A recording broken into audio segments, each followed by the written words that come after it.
Next speaker is Sister Shehla Rashid Shehla. Shehla is research scholar at the Center of the Study of Law and Governance at Jawaharlal Nehru University, New Delhi. Shehla was Vice President of the JNU Student Union in 2015 to 16, and since then has emerged as a prominent face of the student youth movement of India. The student youth movement is growing, and she has made a lot of sacrifices to take the leadership of this student movement, and we are very happy to have her here. She is member of All India Student Association and founding member of the National Campaign Against Mob Lynching. So I like to invite Shehla Rashid to the podium, and she will be, please give her a warm welcome.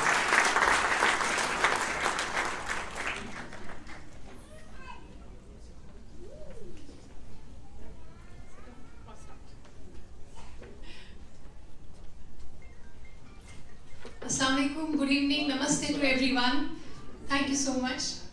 I'm sorry I'm interrupting. There's a questions, and I will appreciate if you turn off your phones to the silence or vibration so people can listen quietly. And also, if you could take the seat. Thank you for everybody for coming over. We ran out of this space and we have to add another 200 seats. Oh, God. Thank you, Manzoor bhai. You've been a great host. 2.5 days into this city, I already feel at home. Thank you so much for the amazing hospitality. Thank you so much for such a warm welcome. I'm really overwhelmed. And I get to speak after Dr. Hatim Bazia, and I don't think that's very fair because that's a tough act to follow. And he's made a completely emotional pitch, and I completely agree with him when he says that we need to organize and we need to speak up for the sake of our own self-respect, if not anything else. And I completely agree with that appeal. However, I would like to add a few things. Professor Bazia has mentioned how Islamophobia is, taking root or is being perpetrated systematically throughout the world. There is it's a mixed gathering. There are people from all different kinds of countries, and the experiences will be different. There are people from all different kinds of backgrounds, and the experience of Islamophobia will be different for different people. You can shrug off your hijab, you can shrug off your beard, but you can't shrug off the color of your skin. So oppressions come in all varieties. We know what's going on. However, are we doomed? Are we completely doomed? Is there a way out of this? That is what I want to think about at the moment. I am coming from India at the moment, which is where I do my activism, which is where I live and work and organize.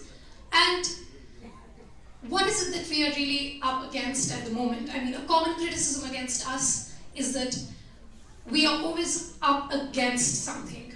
We are always opposing something. And we are always being negative. We are always standing against something. That is a common criticism that is leveled against us. But is that true?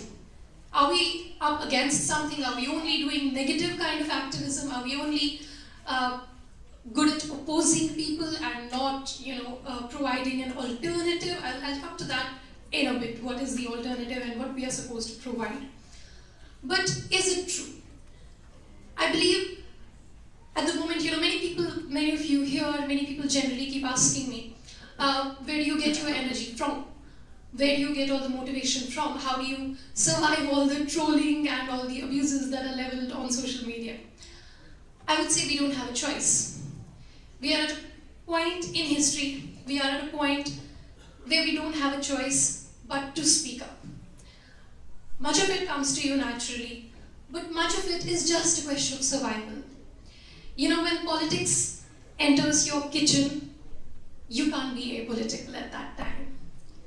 When political leaders decide who you can marry, who you can talk to, then you can't afford to remain apolitical. You don't have that luxury anymore.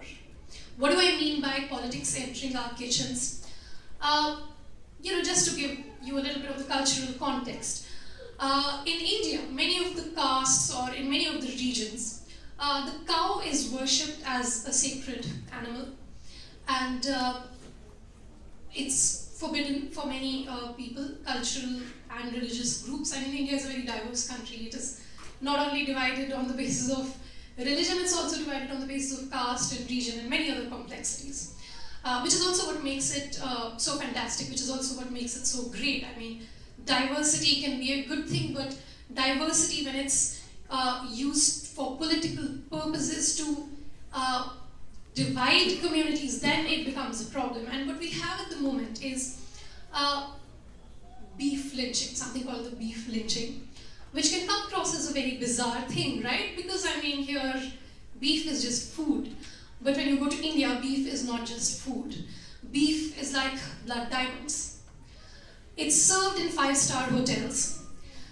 It is, an exotic food that you get at tourist destinations. You get it in several regions of the country. However, who are the people who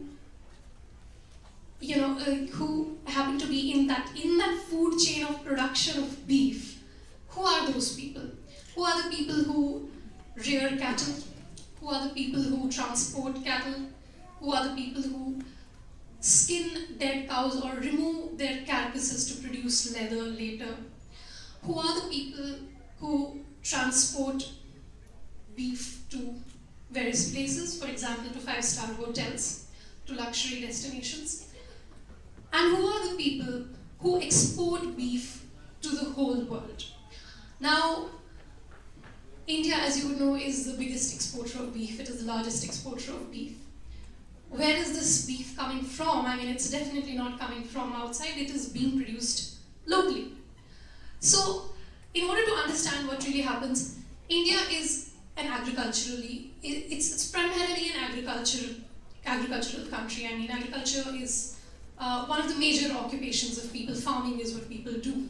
And the cow, of course, forms a very important part of that ecosystem, because the cow and other cattle, together with other cattle, provides milk, and it provides many of the farm manure. For example, cow dung is used as a farm manure, where chemical fertilizers are not used, and it's used for several other purposes as well. And in fact, cow urine is used to treat several diseases, and it's a common practice in rural India. Now, the cow, of course, forms an important part of the agricultural ecosystem. All this is fine. I mean, things still here are great. However, what is happening today is this animal love is masquerading as, what is masquerading as animal love is basically bloodlust for human blood. So that is very disturbing. Now, in India, it's divided into castes, which are social classes. You can understand them that way. And a large section of the population is called the Dalits, or the so-called ex-untouchables, the so-called lower castes. And they are responsible for cleaning the dirt. They are responsible for, engaging in all the menial jobs or the manual scavenging jobs. And this community is responsible for removing dead carcasses of cows. And we must take note of this point, because the hatred here is not really limited to Muslims. Muslims are not the only ones who are at the target of this hatred. Dalits are also at the target of this hatred. And of course, Islamophobia often comes in these combinations. You often have hatred for Muslims and you have hatred for the poor. You often have hatred for Muslims and hatred for women. So these are found in combinations. You have Islamophobia and you have homophobia. So bigotry comes in several combinations. It doesn't necessarily come in one particular shape. Now, these Dalits, who are responsible for removing the dead carcasses. So again, just to give you a little bit of more context, the cow is worshipped as, the cow is worshipped, and the cow is called mother by some of the castes, especially Hindu castes. So now when the cow is dead, once a cow dies, its natural death, her natural death, then who is responsible for removing the dead carcasses of the cow? I mean, normally you would expect, if someone's mother passes away, they would take care of her dead body. However, this is not the case. She is a mother till the time that she is alive. Once a cow dies, the Dalits, who are the so-called lower castes, I use so-called because we do not believe in this hierarchy, but they have been relegated to that position. They are responsible for removing the dead carcasses of these cows. Now, what happened somewhere in 2013, if I'm not mistaken? Well, no, sorry, not 2013, it was 2015. What happened was in Gujarat, which is Mr. Narendra Modi's home state, there is a place called Una. A video clip emerged from Una where 4 Dalit youth were stripped on the road and they were beaten. They were brutally beaten. And of course, I mean, this video was not being shot by the police. This video was being shot by people who were engaging in this violence. They were shooting this video and then they also uploaded it to social media. And this video clip somehow went viral and several people reacted to it. And this incident came to be known as the Una flogging incident. That is what it came to be known as. However, Dalits in Una organized and they spoke up against this violence, and what was born out of it was a fantastic movement where Gujarat, I mean a place where it's unthinkable to have protests because the state oppression is so high. There, 20,000 Dalits, Muslims, progressives, I wouldn't exclude upper caste Hindus. Upper caste Hindus, I must add, were part of this. In India, this is the beauty of our composite culture, that Hindus and Muslims together are part of resisting this violence against Muslims or Dalits or other social sections. I must admit that I am proud to be part of this legacy where we collectively resist repression. So that is what we are proud of. And these Dalits and Muslims and progressives, everyone, students, they marched together across the streets of Gujarat and said that please take care of your own mother and don't engage in violence against us. In this revolutionary protest, whose leader Jignesh Mewani, some of you may have heard of, they coined a slogan saying that "Gaay ki pooch aap rakho, hame hamari zameen do." And Dalits, as you know, are they are dispossessed. They are not given access to land. Even the land that is sanctioned by the government to them, even that is not provided to them. Now, what these Dalits did was that they, in a very revolutionary form of protest, they dumped dead carcasses of cows in front of the district magistrate's office and said that we are not going to clean it. They took oath that now, no matter what happens, we are not going to engage in scavenging activities at all. And this incident, these protests, after that they had another protest where they sort of, they blocked the road and they removed the Dalit youth, they removed their shirts and they lay down on the road. And after this, land was actually sanctioned to them. So, this example, this is a brilliant example of how we can resist. How we can resist non-violently, how we can organize, and how we can shift the discourse from it's one thing to say, please don't kill us, please don't beat us, please let us live. And this was changed to, we want our land, we want our rights. That is the beauty of this assertion. And today as I speak, yesterday marks 1 month of the murder of Gauri Lankesh.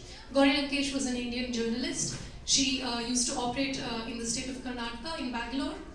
And she was brutally shot dead 1 month ago outside her house by people who are now suspected. So now it is being investigated. And one of the organizations at the target is the Sanatan Sanstha, which has been earlier also suspected.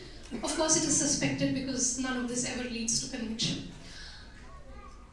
They were under the scanner for the murders of other rationalists, other voices such as Narendra Dabholkar, Govind Pansare, Professor Kalburgi. All these people were murdered in the exact same way, outside their house, shot in cold blood, and this is a pattern.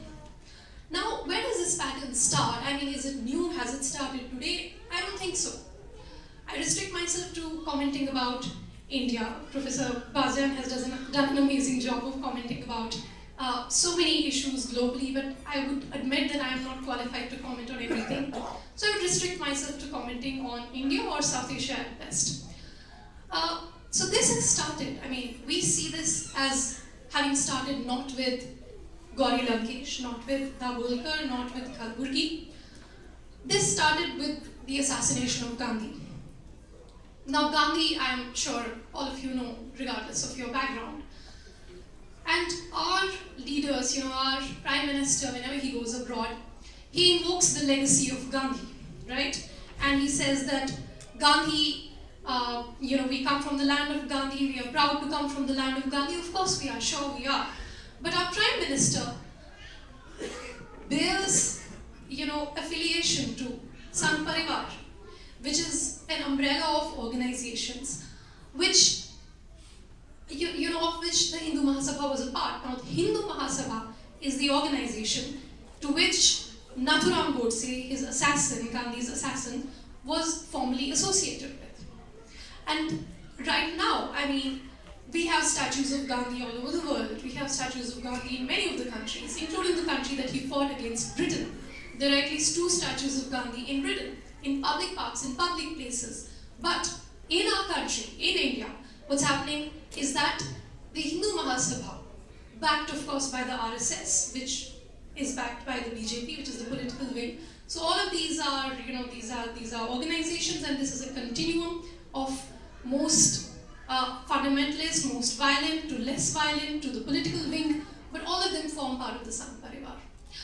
And what we are seeing now is that the Hindu Mahasabha wants to install statues of Godse, Nathuram Godse, Gandhi's assassin, in several places. They want to dedicate temples to him. And this, I think, is a very disturbing trend. And this is something that we need to be alarmed about. Because we can, we can always have political differences with Gandhi. We have critiques of Gandhi, of course. I mean, we on the left especially, we have critiques of Gandhi. Ambedkar has had critique of Gandhi. But this does not mean that we endorse assassination. This does not mean that we kill a man in cold blood just for his ideas. We can't do this, and we can't allow temples of Nathuram Godse to be built on the soil of Gandhi. We can't allow this. However, right now, an atmosphere of mob lynching prevails in India, where people are killed, just on the suspicion of having eaten beef. This is not what Gandhi would have liked. Well, these are not my words, these are the words of our Prime Minister. Recently, in India, there were mass protests against mob lynching under the banner of something called the Not In My Name, which is just an amorphous group of citizens coming together and saying, please don't commit such violence on Muslims in our name. Please, we are vegetarians, we are Hindus, we may be upper caste, but please don't kill people on the suspicion of beef or on, for actually having eaten beef. Please don't do this.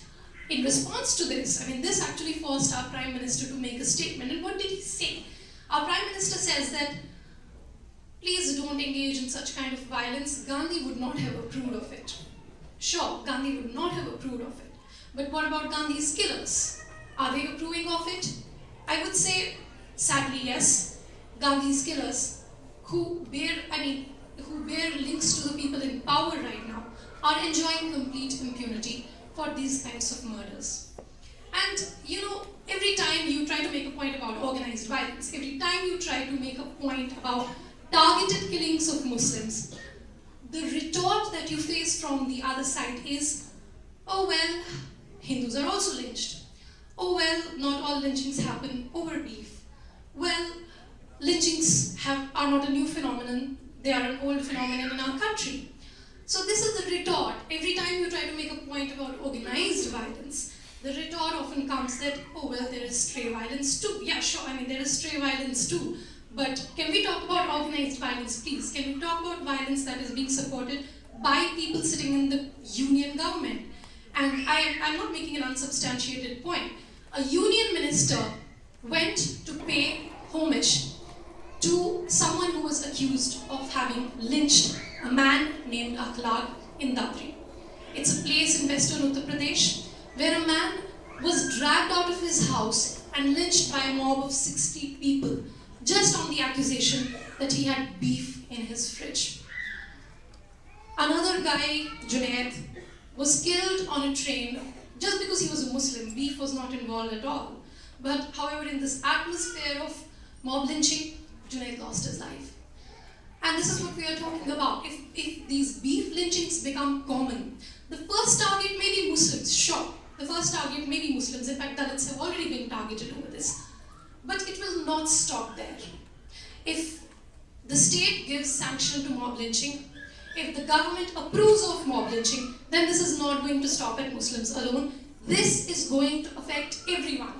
If mob justice becomes the norm, then we go back to the primitive ages from where we have come. We have gained all these, all of our precious gains through the centuries, democracy, socialism, constitution, whatever we have been able to achieve. We will just be going into reverse gear, and if mob justice becomes the norm, then no one is safe. Not the Prime Minister, not the majority community, no one. No one is safe. But now the question is, how does this mob lynching take place? How does it happen that 60 people who have lived as neighbors with this man go to his house, drag him out, and lynch him? How does this happen? How does this really take place? It's not possible that 60 people randomly get together and lynch a man. It is just not possible. In order for a lynching to happen, there have to be at least 3 things. The first thing is that all of these 60 people, even though they may not be formally organized, even though they may not be formally part of any, there may not be a pre-planned murder in that sense, but all of these 60 people, they have to understand, they have to share the same understanding of the situation. The second thing is that they have to share common meanings. Now what I mean by this is, lynching, how does it, what is traditionally, how has traditionally lynching happened? Traditionally, petty thieves have always been, they have always been part of, so if a petty thief is caught stealing something, all right, from a house or something, so it's customary for the community to get together and catch hold of him and give him a beating before handing him over to the police, right? So this has always happened. Let's be clear about it. This is not a new phenomenon. The other kind of lynching that has happened is, and again, I'm restricting myself to India, maybe you will find parallels in other places of the world, but that's really not my knowledge domain.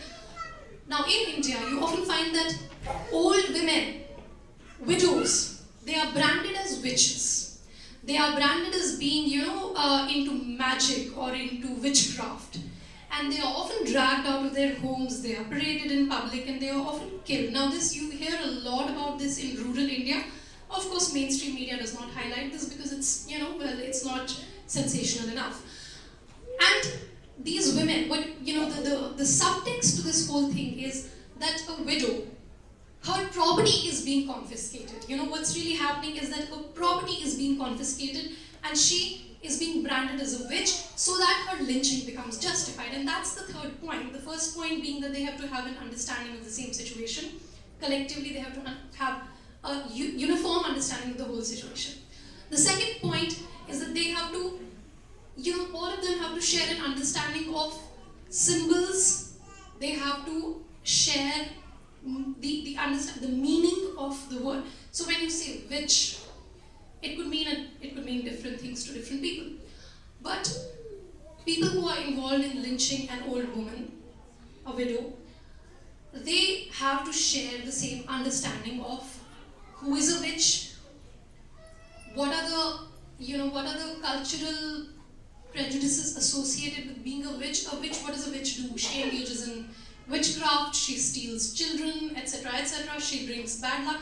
So all of these are culturally, where the lynching is taking place, these things are culturally shared. These are, at a mental level, these things are shared. This is a shared understanding of things.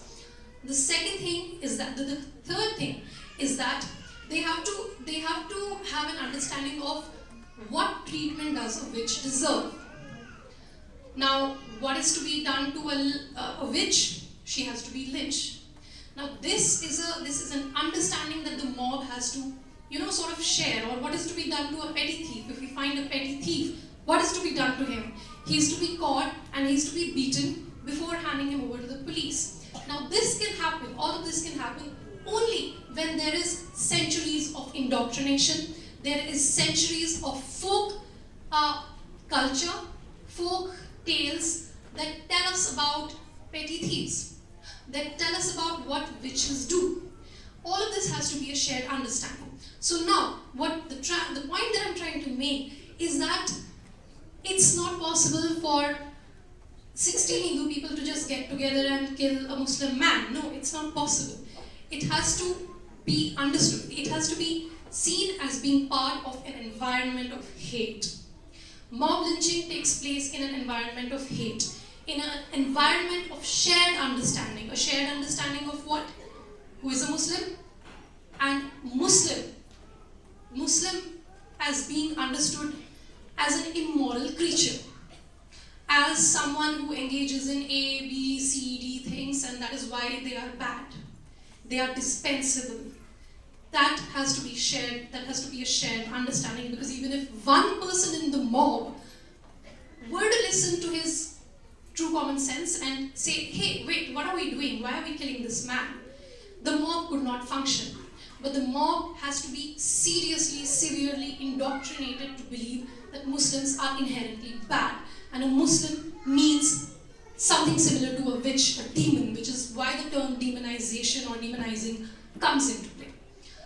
The second thing that they have to understand is what is this whole thing about beef? Because, I mean, someone who comes from America and relishes beef, obviously they're not going to kill someone over beef. So it has to be a shared understanding where they have to be continuously told that eating beef is bad. Eating beef is not allowed in this country. Although that's not true, because eating of beef is still legal. Eating of beef deserves punishment.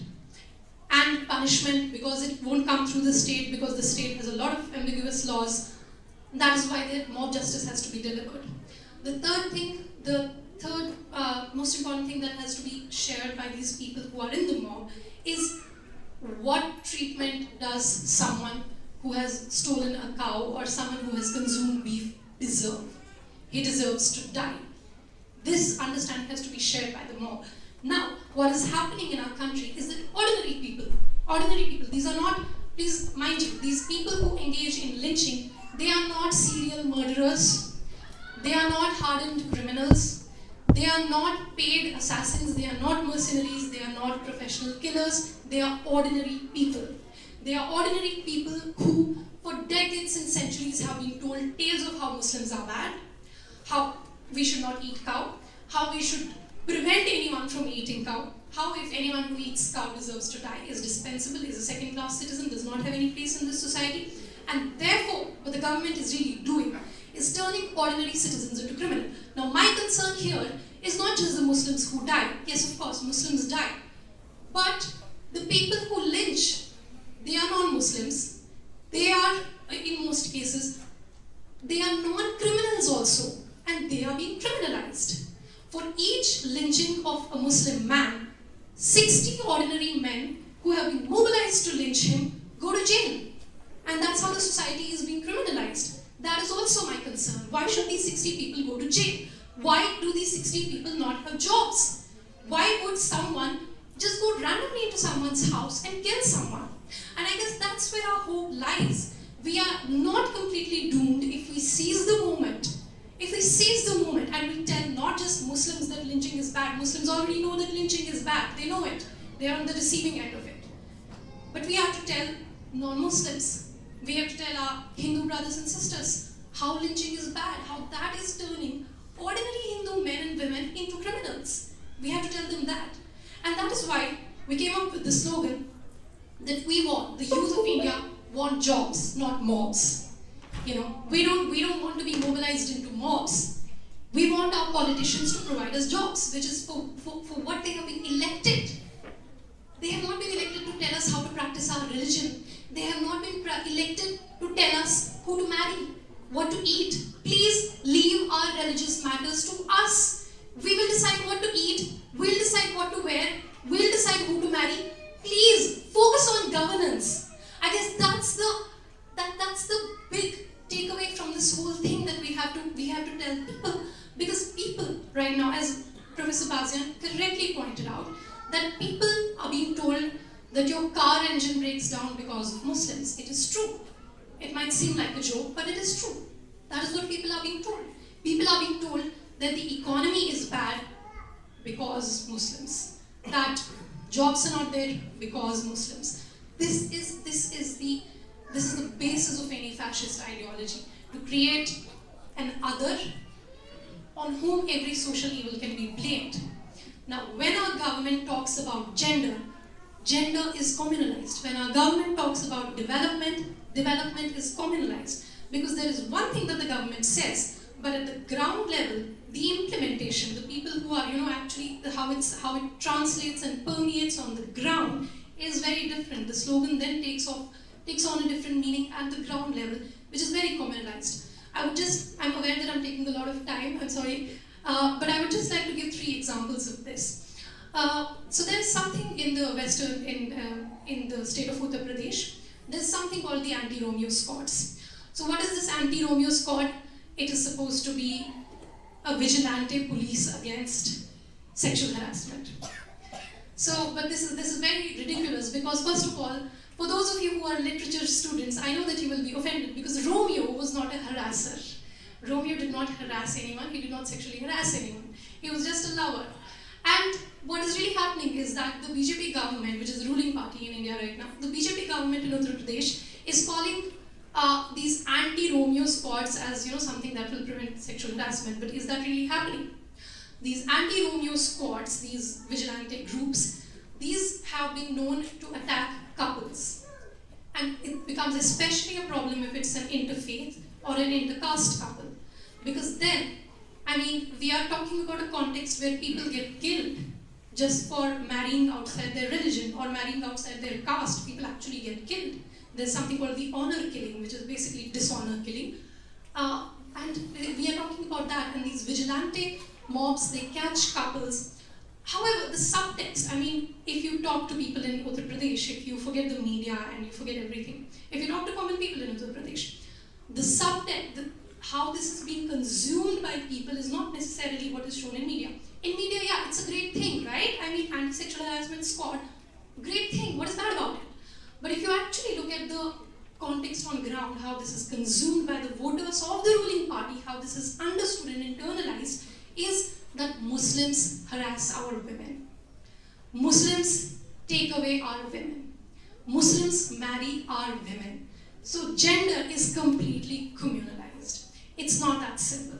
When we talk about development and cleanliness and all of those things, there is a very casteist understanding, there is a very elite understanding of cleanliness and development and all of those things, because if you see at the development of Indian cities today, Muslims live in parts of the city that are dilapidated, that are called slums, that are, they don't have basic amenities, there's no roads, there's no electricity, no water, very, very bad conditions. And then, without doing anything for proper housing or proper sanitation in those areas, what the government says is cleanliness is a virtue. Who can afford to be clean? Who can afford cleanliness? You don't have sanitation in these areas. You don't have fire gaps between houses in these areas. Who can afford to be clean? And who are the foot soldiers of this cleanliness? It is the Dalits who clean our garbage. It is those people, and people in the government, they have the luxury of sermonizing about cleanliness.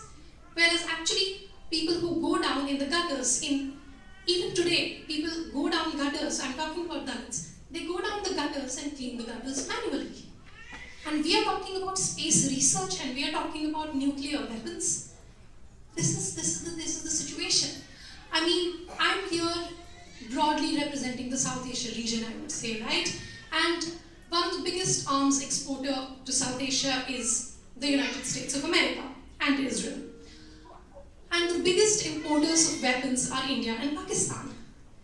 And these are countries that do not have enough to educate their populations, that do not have enough to feed their populations, but we are very happy about being in an arms race, in outdoing one another in building nuclear weaponry. I'm sorry, who are we serving?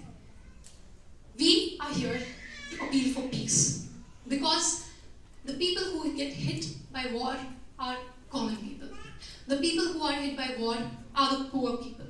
For the rich, it's never a problem. For the rich, war just means going from $10 billion to $5 billion. But for the poor, it really means starvation. For the poor, it really means a cut in wage. For the poor, it means destruction. It means environmental degradation. For people living in conflict zones and border areas, it means displacement. We have a stake in peace, and that is what our appeal should be. We should appeal for peace in the whole region. Yes, of course, we should talk about justice. Yes, of course, we should talk about getting more laws. But I think that we need to collaborate beyond borders. We need to collaborate beyond communities. The kind of oppression that Muslims face is the same kind of oppression that transgenders face. The kind of oppression that women face is the same kind of oppression that Dalits face. The kind of oppression that Muslims face is the same kind of oppression that poor people in any country, be it India, Pakistan, America, whatever, poor people are always at the receiving end of violence and oppression. I think, and I make a strong appeal to us, that we, of course we should be organized, of course we should be, and I'm really impressed, I must compliment you people for being, organized on issues of justice. I think that's a huge thing. And I really congratulate the work that organizations like IMRC and IAMC and other organizations that are active here are doing. I mean, it's really important work. But I would also make an appeal to collaborate beyond communities, beyond our immediate identity, and beyond borders. I think there's an urgent need for that, and I really wish you all the best in all of your advocacy efforts. I would like to make one appeal, and on behalf of the campaign against mob lynching that we are doing. We are demanding a law against mob lynching in India, and I would request you to do whatever you can to amplify that demand. We have an online petition that you can share. Swara Bhaskar, who is an Indian Bollywood actor, she has started a petition in which she asks for a law against mob lynching.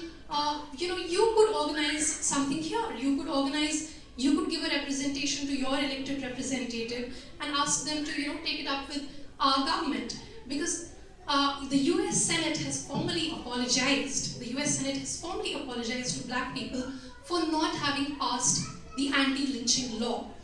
An anti-lynching law, the draft for which had been introduced in the Senate 200 times. 200 times an anti-lynching law was defeated in the US. And recently, very recently, the US Senate formally apologized to the black people for not having passed this law. We don't want to be in that situation.